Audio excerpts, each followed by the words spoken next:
याबाबत आपण जरांगी पाटलाशी बोलणार आहोत. दादा, गंभीर प्रकारे तुमच्या खुनाचा कट रचला जातो, सुपारी दिली जाते. नाही, हे सत्य आहे. हे कट शिजला गेला, हत्या घडून आणणं किंवा घातपात करणं गोष्टी आता सगळ्या उघड होतील. आपले जालना जिल्ह्याचे पोलीस अधीक्षक साहेब स्वतः त्याच्यात लक्ष घालून ते तर दूध का दूध पाणी का पाणी होईल ते नाकारता येणार नाही. ही कट षडयंत्र खूप मोठ्या व्यक्तीने शिजवलंय हे सत्य. आता ते तपासात येईलच, तपास करतीलच.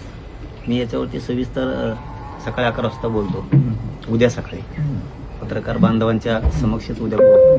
मी जरा ऐकतोय त्या पुरावे जे आहेत ना ते रेकॉर्डिंग अमकं तमकं ते थोडं ऐकतो, म्हणजे लक्षात येईल काय. पण बाळ, तुला सांगतो, तो लय चुकीच्या ठिकाणी हात घातला, एवढं लक्षात ठेव.